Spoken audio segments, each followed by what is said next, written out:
Bienvenue sur notre chaîne. Guy Moko, ingénieur d'agriculture et promoteur du cabinet Blessing Hand Agri Consulting, cabinet spécialisé dans le conseil agricole.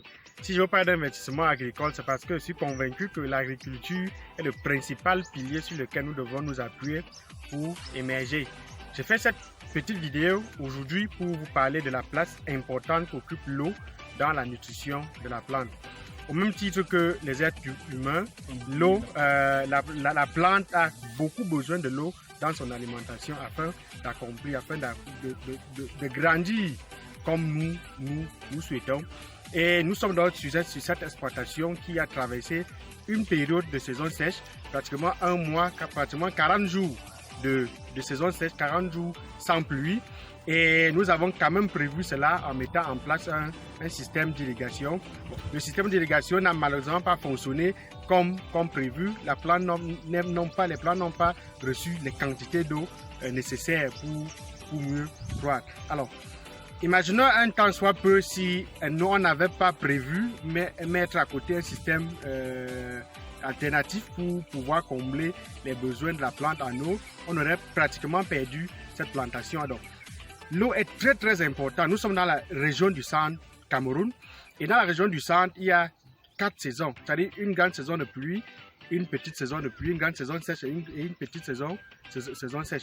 Et nous venons donc de traverser la petite saison sèche qui s'étend pratiquement du mois de juillet à mi-août. Et donc, pour toute personne qui veut installer une exploitation agricole, surtout des plantes pérennes, des plantes qui font en moyenne un an avant d'entrer en production, il faut nécessairement penser d'abord et en premier ressort à mettre en place un système alternatif pour combler le déficit en eau. Sinon, surtout les plantes comme la papaye, parce que la papaye a beaucoup besoin de l'eau, surtout nous avons des papayes hybrides sur ces exploitations. C'est vrai que là où nous sommes ici, ce sont des papayes solo, mais plus en bas parce qu'on va faire un peu le tour du champ pour que vous voyez un peu les effets que la sécheresse a causé sur les plantes. Donc il faut faire très attention lorsqu'on veut mettre en place une exploitation de ce genre, et quelles que soient même les plantes, parce que toutes les plantes, il n'y a pas de plantes qui peuvent rester passer un mois, je vais dire, sans eau et ne pas avoir de conséquences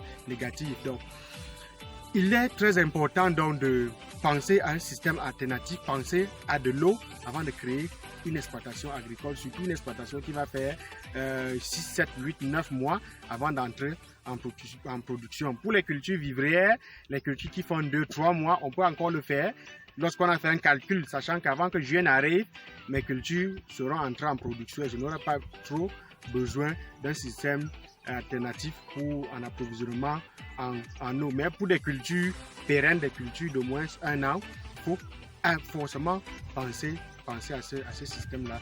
Raison pour laquelle j'ai donc fait cette vidéo aujourd'hui, pour sensibiliser plus d'un, de ne pas se lancer sans pouvoir penser à un système alternatif d'alimentation ou d'approvisionnement en eau. Donc, on va un peu faire le tour de la parcelle et je vais un peu présenter ce que les plantes ont subi durant ces un mois de sécheresse, qui d'ailleurs, les plantes ont été quand même arrosées, mais l'arrosage n'était vraiment pas suffisant parce que ici on arrose avec à l'aide d'un forage, l'eau qui sort du sol, et il arrivait des jours où l'eau tarissait complètement.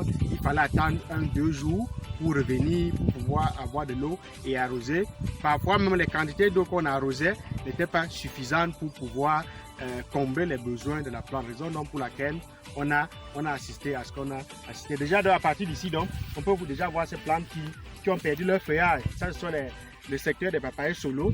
Les papayes solo ont pratiquement perdu leur feuillage, mais ça fait pratiquement une semaine, les pluies sont revenues et nous pensons que d'ici un mois, les plantes vont retrouver leur verdure. Donc, on se balade un peu dans la parcelle. Donc, nous sommes dans un secteur de la plantation où nous avons installé les papayes nains, la papaye naine, et on peut un peu voir comment également la pluie ou bien la sécheresse a causé les effets. Le feuillage également a disparu.